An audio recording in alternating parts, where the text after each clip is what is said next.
गृह मंत्री अमित शाह मिशन बंगाल पर हैं। आज दरअसल बांकुरा में उन्हें कई कार्यक्रमों को संबोधित करना। अमित शाह कार्यकर्ताओं से सीधी मुलाकात करेंगे, आदिवासी के घर दिन का भोजन करेंगे। इस दौरे का दरअसल असली मकसद बंगाल में पार्टी में जान फूंकना है। बंगाल में अगले साल चुनाव और उससे पहले जिस तरह से ममता के गढ़ को भेदने की तैयारी में बीजेपी है, ये उनके लिए एक बड़ा साख का सवाल भी है। लेकिन इस बीच गृहमंत्री का ये दौरा बहुत अहम, क्योंकि आज बीजेपी के कार्यकर्ताओं से भी मुलाकात करेंगे। दोपहर का भोजन आदिवासी कार्यकर्ता के घर, और इस दौरान ये भी बता दें कि कैसे कार्यकर्ता से भी मुलाकात की, परिवार से मुलाकात की जिसकी दरअसल मौत हुई थी क्लैशेस में। बांकुरा से हमारी संवाददाता मनोगिया लोईवाल इस वक्त जुड़ गई। मनोगिया, आज क्या कार्यक्रम रहने वाला है बांकुरा में अमित शाह का? कुछ ही मिनटों में रविंद्र भवन आएंगे और उसके पहले अभी हेलीपैड से जाएंगे। बिरसा मुंडा की मूर्ति पर पहले माल्यार्पण होगा, लेकिन उसके साथ साथ एक संदेश दिया जा रहा है। आदिवासी जो है बंगाल में करीब 60 लाख के आसपास हैं। ऐसे में एक और जहां वोट बैंक है, तो वहीं दूसरी ओर आज बहुत सारी मीटिंग्स हैं। ये मीटिंग्स हैं करीब 126 असेंबली कॉन्स्टिट्यूएंसीज पर, जहां पर 200 से ज्यादा कार्यकर्ता यहाँ पर हैं। जहां एक और मास्क कंपलसरी है, तो वहीं दूसरी ओर सोशल डिस्टेंसिंग और कोविड-19 का टेस्ट करवाकर सबको बुलाया गया है। आज इस मुलाकात के दौरान कई बातें तय होने वाली हैं। आने वाले दिनों की रणनीति क्या होगी, किस तरह से दक्षिण बंगाल में जहां पर भाजपा को बहुत बड़ी हार का सामना करना पड़ा था 2019 में, उसमें आगे बढ़ने के लिए क्या क्या तैयारियां होंगी। 2 दिवसीय दौरे पर अमित शाह गृह मंत्री इस समय बंगाल में हैं, लेकिन संदेश कई गुना ज्यादा दिया जा रहा है। बांकुड़ा ही क्यों? क्योंकि ये पूरा जंगल महल इलाका है। भाजपा के अनुसार रार और मिदनापुर जोन है, जिसमें करीब करीब उनके ही अनुसार जो कैलेंडर और जो मैप मेंटेन किया जाता है उसमें 17 डिस्ट्रिक्ट्स हैं। ऐसे में इन सभी के कार्यकर्ताओं से मिलना, उनके अधिकारियों से, उनके कर्मचारियों से हर स्तर पर एक संवाद बैठाना और आमने सामने बात करना, ये बड़ी बात होगी। और अगले 6 महीने में किस तरह से भाजपा आगे बढ़ेगी। राजनीतिक हिंसा से जहां एक और हेडलाइंस बनी है, तो वहीं दूसरी ओर कार्यकर्ता भी परेशान हैं। दूसरी ओर किस तरह से गृह मंत्री अब बंगाल में आने वाले दिनों में भाजपा के वर्चस्व को बढ़ाने का प्रयास करेंगे, ये भी देखने वाली बात और दिलचस्प होगा। नजर बनाए रखिए इस पूरे कार्यक्रम पर, क्योंकि एक लंबा चौड़ा कार्यक्रम आज अमित शाह का वो बांकुरा पहुंचने वाले हैं। वहां पर जबरदस्त तैयारी है, क्योंकि संक्रमण के बीच हर तरीके से सोशल डिस्टेंसिंग का ख्याल रखा जा रहा है। सबके कोविड टेस्ट करा लिए गए हैं और आज पीड़ित परिवार से भी मिलने की तैयारी है। बांकुरा का ये दौरा पश्चिम बंगाल की लड़ाई में बीजेपी के लिए एक अहम दिन, एक अहम ऐसा वक्त जब अमित शाह मिशन बंगाल पर पहुंचे हैं। दिल्ली पर डबल मुसीबत है। कोरोना की तीसरी लहर ने दस्तक दे दी है। पिछले कुछ दिन से नए मामलों में लगातार बढ़ोतरी हो रही है। उधर बढ़ती ठंड के साथ प्रदूषण का स्तर भी बढ़ रहा है और दिल्ली की हवा खराब हो रही है।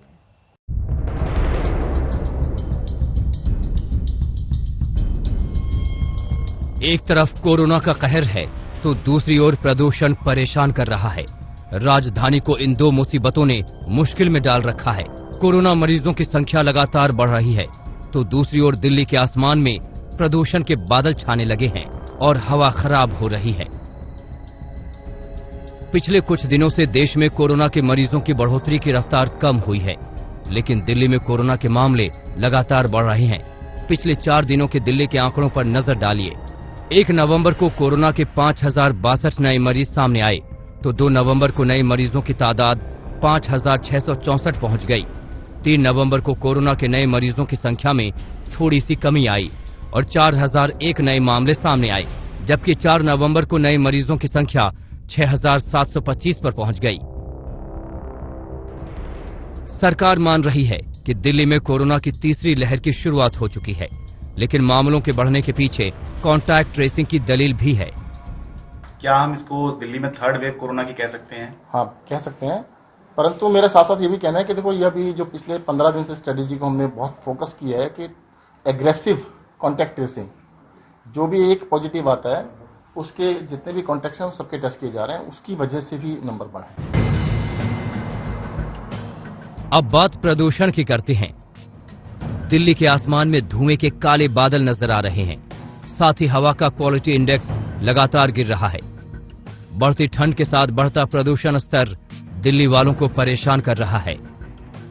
जहां तक प्रदूषण के स्तर की अगर हम बात करें, तो दिल्ली के अलग अलग इलाकों में AQI यानी एयर क्वालिटी इंडेक्स 500 से भी ऊपर चला गया है। आपको बता दें कि सबसे खतरनाक जो हवा का स्तर होता है, अगर 300 से ऊपर चला जाए तो उसे सीवियर माना जाता है, यानी सेहत के लिए हानिकारक माना जाता है। कई इलाकों में 500 से ऊपर है, 600 से भी ऊपर चला गया है। तो उसका मुख्य कारण एक तो जैसा रहता है कि हमारी एटमॉस्फेरिक कंडीशंस होती है, जैसे जैसे हम विंटर्स की ओर आगे की ओर बढ़ते हैं और जब तापमान कम होने शुरू होते हैं तो एटमॉस्फेयर स्टेबल रहता है, और स्टेबल एटमॉस्फेयर और खासकर उसमें यदि विंड स्पीड कम रहती है तो कम विंड स्पीड की स्थिति में पोल्यूटेंट डिस्पर्स ऑफ नहीं होते, और दूसरा स्टेबल है तो जो भी पोल्यूटेंट्स निकलेंगे वो वहां के वहां इकट्ठे हो जाएंगे। और यहाँ पर जो व्हीकुलर पोल्यूशन है, कंस्ट्रक्शन का पोल्यूशन है, लोकल कचरा जलाने का है, जो इतने सारे लोकल फैक्टर्स हैं वो बहुत ज्यादा कंट्रीब्यूट करते हैं। प्रदूषण को लेकर केजरीवाल सरकार ने काफी पहले से अभियान चलाया हुआ है। लोगों में जागरूकता फैलाने की कोशिश की जा रही है, लेकिन उन वजहों का क्या किया जाए जो दूसरे राज्यों से आकर दिल्ली को बेहाल कर रहे हैं। पंकज जैन के साथ कुमार कुणाल, दिल्ली आज तक। मथुरा के मंदिर में नमाज पढ़ने को लेकर सियासत तेज हो गई है। यूपी पुलिस ने आरोपी को गिरफ्तार किया है। हालांकि इस मामले में बीजेपी ने राहुल गांधी पर करारा हमला किया।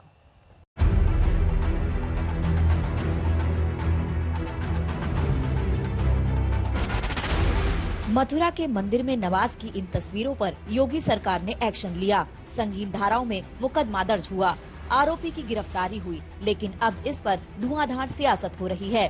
बीजेपी ने आरोप का रिश्ता राहुल गांधी से जोड़ दिया है।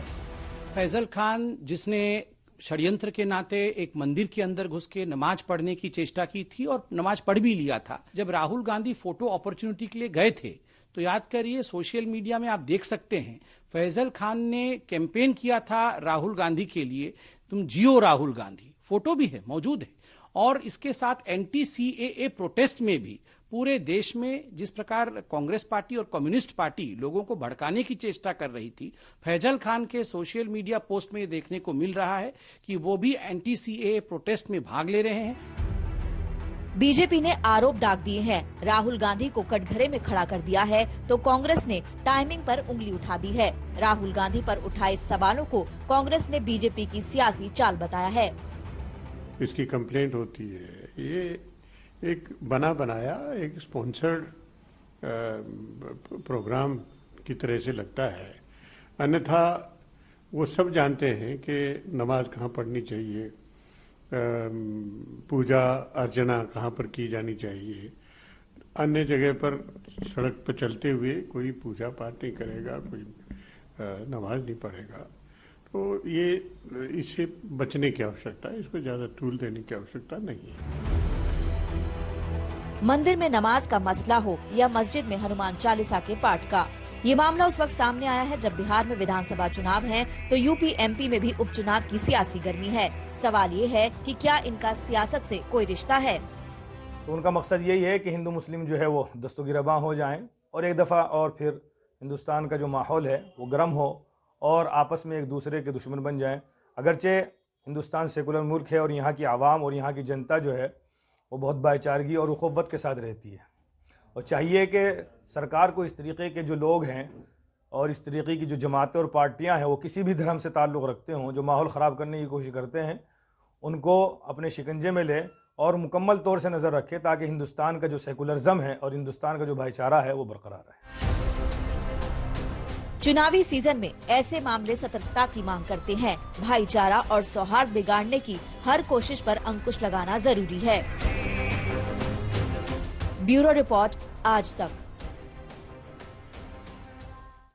फ्रांस के कार्टून विवाद की अब बात करेंगे, उसे लेकर विरोध प्रदर्शन हो रहा है। कोलकाता में भी कुछ मुस्लिम संगठनों ने फ्रांसीसी राष्ट्रपति इमैनुअल मैक्रों के खिलाफ प्रदर्शन किया। हालांकि बिना कानूनी इजाजत सैकड़ों की संख्या में प्रदर्शनकारी सड़कों पर निकले और पीएम मोदी से फ्रांस के खिलाफ सख्त प्रतिक्रिया की मांग की।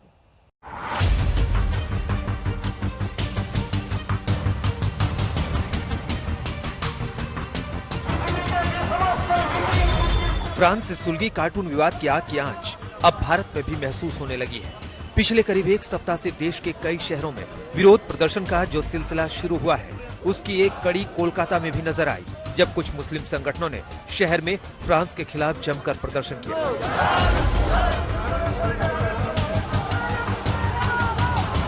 कोलकाता के टीपू सुल्तान मस्जिद के सामने सैकड़ों की संख्या में मुस्लिम संगठन से जुड़े लोग शामिल हुए। हाथों में बैनर, पोस्टर और जुबान से फ्रांस के खिलाफ नारेबाजी। विरोध प्रदर्शन में शामिल था All Bengal Minority Youth Federation. आरोप फ्रांस पर और मांग भारत की मोदी सरकार से कि प्रधानमंत्री तुरंत दिल्ली में मौजूद फ्रेंच राजदूत को समन भेजें और फ्रांस के खिलाफ कड़ी प्रतिक्रिया दें। हम लोग मोदी हुकूमत से ये भी अपील कर रहा है कि वो इस हिंदुस्तान के मुसलमान के जो भावना है उनको इज्जत करे और वो फ्रांस हुकूमत को भी ये समझाए कि ऐसा बेंगो कार्टून को सपोर्ट नहीं करना चाहिए। हालांकि कोलकाता पुलिस की ओर से इसकी इजाजत नहीं दी गई थी, लेकिन टीपू सुल्तान मस्जिद के सामने प्रदर्शन जारी रहा।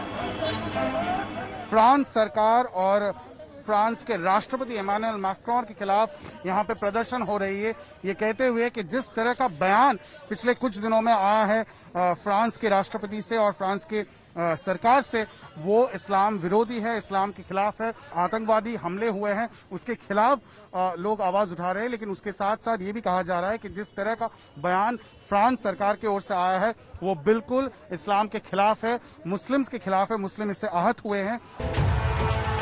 प्रदर्शनकारियों ने फ्रेंच राष्ट्रपति इमानुएल मैक्रोन के खिलाफ अपना गुस्सा निकाला। बैनर पोस्टर में आतंकवाद की मुखालफत की गई, आतंकियों को सख्त सजा और न्याय की अपील की गई। कोलकाता के अलावा देश के दूसरे शहरों में भी फ्रांस के खिलाफ विरोध प्रदर्शन हुआ है। चेन्नई, भोपाल, अलीगढ़ और मुजफ्फरनगर में भी इससे पहले मुस्लिम संगठनों ने सड़कों पर उतरकर फ्रांस के खिलाफ कार्टून विवाद पर नारेबाजी और विरोध किया है।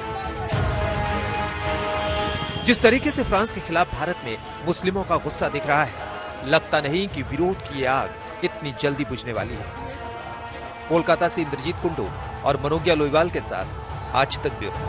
मीनाक्षी, एक 2020 मैच की तरह अमेरिका में भी राष्ट्रपति चुनाव एक रोमांचक मोड़ पर पहुंच चुका है। बाइडेन जीत के करीब पहुंचकर भी जीत का दावा नहीं कर पा रहे हैं, लेकिन दूसरी तरफ ट्रंप पिछड़कर भी रेस में बने हुए हैं। एक एक वोट जीत हार का पलड़ा इधर से उधर कर सकता है, बिगड़ी बाजी बना सकता है, तो हाथ में आई जीत भी फिसल सकती है।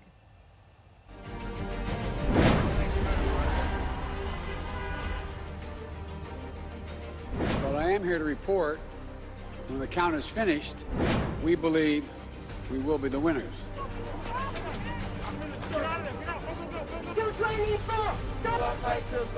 This election is a choice between a Trump super boom or a Biden depression. We were getting ready for a big celebration. We know blue states and red states, and we win.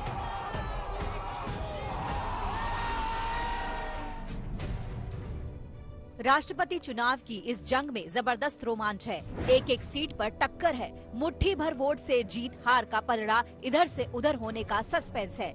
आइए आपको सबसे पहले बता देते हैं कि इस वक्त की मुकम्मल तस्वीर क्या है। जो बाइडेन 264 इलेक्टोरल वोट तकरीबन हासिल कर चुके हैं।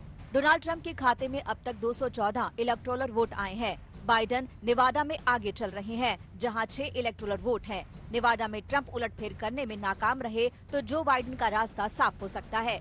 जॉर्जिया में भी बाइडेन सिर्फ 4000 वोटों से पीछे चल रहे हैं, यानी उलटफेर की संभावना यहां पर भी है। जॉर्जिया में 16 इलेक्टोरल वोट हैं। नॉर्थ कैरोलिना में भी बाइडेन सिर्फ 8000 वोटों से पीछे हैं, जहां 15 इलेक्टोरल वोट हैं। यानी बाइडेन नेवाडा जीत लेते हैं तो उनका मिशन पूरा हो जाएगा। बावजूद इसके बाइडेन जीत का सीधा दावा करने से बच रहे हैं।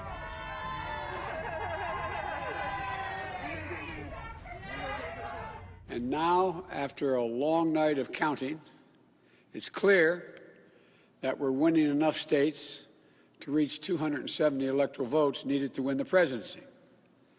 I'm not here to declare that we've won, but I am here to report that when the count is finished, we believe we will be the winners.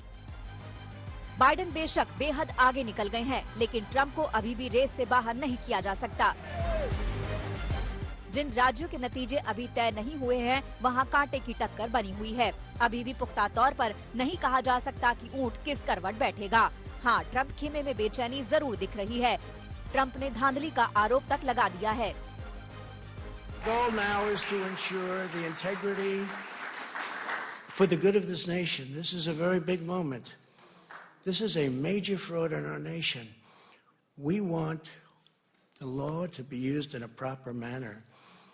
So we'll be going to the U.S. Supreme Court. We want all voting to stop. Team Trump ने चुनावी धांधली का आरोप लगाते हुए Georgia, Pennsylvania और Michigan में court का रुख किया है। ट्रंप टीम ने सुप्रीम कोर्ट से भी पेंसिल्वेनिया में हस्तक्षेप करने की मांग की है। यहाँ मामला ये है कि चुनाव के 3 दिन बाद आए बैलेट की गिनती होगी या नहीं। साथ ही कुछ समय के लिए गिनती रोकने की भी मांग की गई है। You think we're stupid? You think we're fools? You know something? The Democrats do think you're stupid, and they do think you're fools, and that's why you get called deplorable and chumps.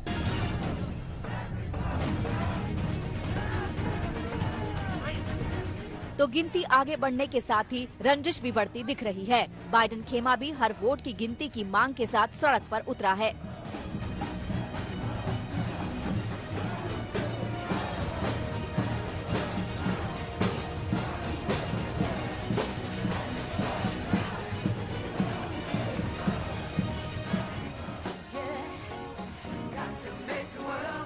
White house की race में Trump के ताजा दावपेश को देखते हुए Joe Biden भी सामने आए और उन्होंने पुरजोर तरीके से अपनी मांग रख दी कि हर वोटों की गिनती की जाए। Now, every vote must be counted. No one's going to take our democracy away from us. Not now, not ever. America's come too far. America's fought too many battles. America's endured too much to ever let that happen. We, the people, will not be silenced. We, the people, will not be bullied. We, the people, will not surrender. अमेरिकी चुनाव में टक्कर तो पहले भी रही है, लेकिन इस बार की तस्वीर कुछ अलग ही है। अगला बिग बॉस कौन बनेगा, इसके लिए एक दिन का इंतजार और करना पड़ सकता है। ब्यूरो रिपोर्ट, आज तक। तो अमेरिका के 12 राज्य ऐसे हैं जिनसे ये तय होता है कि व्हाइट हाउस की गद्दी तक कौन पहुंचेगा। ये वो राज्य हैं जहां के वोट किसी एक पार्टी पर यकीन नहीं करते। इन राज्यों में मतदाताओं का मिजाज बदलता रहता है और इसीलिए इन्हें स्विंग स्टेट्स कहा जाता है। इस बार भी इन राज्यों ने दोनों ही पार्टियों की धड़कनें बढ़ा रखी हैं।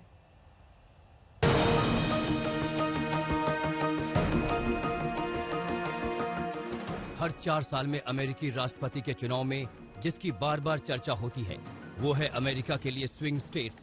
इस बार का इलेक्शन भी स्विंग स्टेट्स के नतीजों पर टिका है। इन स्विंग स्टेट्स का मतलब होता है ऐसे राज्य जहां दोनों पार्टियों में कोई भी जीत सकता है, ऐसे राज्य जहां किसी एक पार्टी के समर्थक नहीं होते हैं, जहां किसी एक पार्टी के लिए वोटर समर्पित नहीं होते हैं, ऐसे राज्य जहां पर दोनों कैंडिडेट्स ज्यादा जोर लगाते हैं। इस बार अमेरिका के करीब 50 में से 12 राज्य ऐसे हैं जिन्हें स्विंग स्टेट्स माना गया। इनमें एरिजोना जहां 11 इलेक्टोरल वोट हैं, इसे जो बाइडेन ने जीता है। फ्लोरिडा जहां 29 इलेक्टोरल वोट हैं, इसे डोनाल्ड ट्रंप ने जीता है। जॉर्जिया जहां 16 इलेक्टोरल वोट हैं, यहां ट्रंप आगे हैं। टेक्सास जहां 38 इलेक्टोरल वोट हैं, ये राज्य डोनाल्ड ट्रंप ने जीता है। पेंसिल्वेनिया जहां 20 इलेक्टोरल वोट हैं, यहां ट्रंप आगे हैं। विस्कॉन्सिन जहां 10 इलेक्टोरल वोट हैं, यहां बाइडेन जीते हैं। टेक्सास जैसे स्टेट को स्विंग स्टेट की कैटेगरी में डाल दिया जाए और 3 महीने तक इसके ऊपर नगाड़ा बजाया जाए कि अब तो मामला इतना एक तरफा हो गया है, इतना एक तरफा हो गया है कि टेक्सास भी स्विंग स्टेट की श्रेणी में आ गया। ये कुछ भारत की भाषा में बोले तो ये उस तरीके की नैरेटिव पैडलिंग हुई कि बीजेपी अगर हार रही है यानी इतनी बुरी तरह हार रही है कि गुजरात भी जो है बीजेपी हार रही है।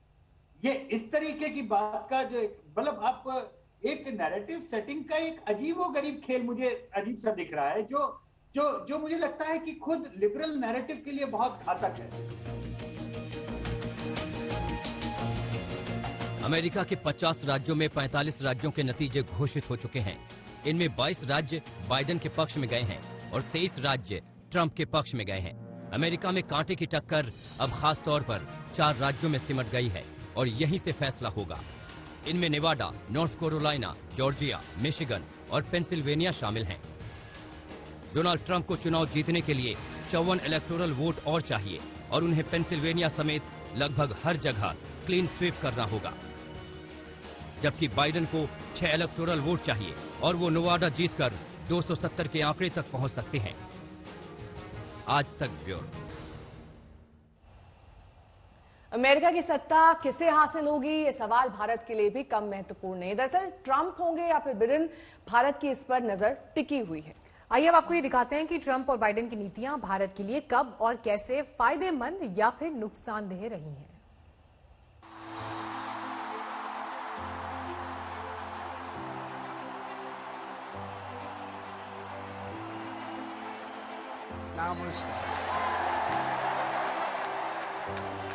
And hello to India.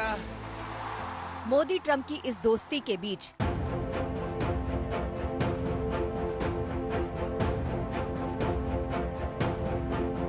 Modi Trump की इस जुगलबंदी के बीच भारत के लिए तो बड़ा सवाल यही है कि बाइडेन जीते तो क्या होगा और ट्रंप की वापसी हुई तो रिश्ते क्या होंगे।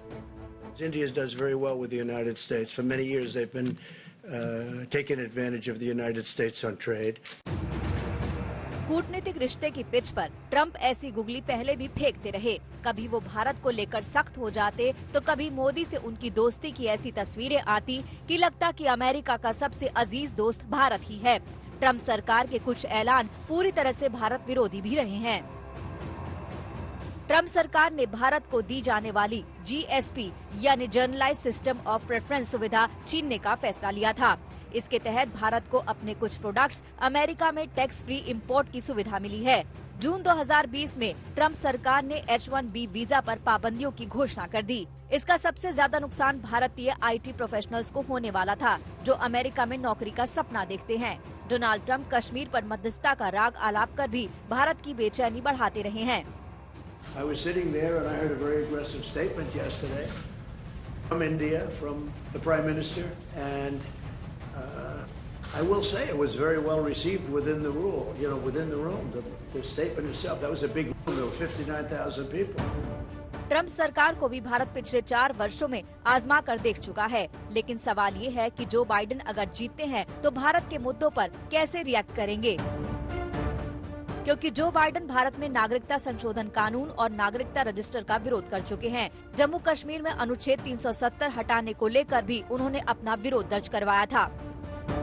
हालांकि तस्वीर का दूसरा पहलू ये भी है कि बाइडेन ही थे जिनके प्रयासों से भारत अमेरिका परमाणु समझौते पर हस्ताक्षर हुए थे। और सबसे बड़ी बात ये है कि चीन से जितना ट्रंप का 36 का आंकड़ा रहा है, कुछ वैसा ही चीन के बारे में बाइडेन भी सोचते हैं।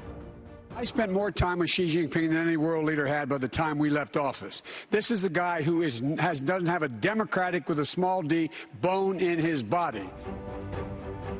भारत और अमेरिका में साझा हितों की फेहरिस्त इतनी लंबी है कि अच्छे रिश्ते दोनों के लिए एक जैसे जरूरी हैं।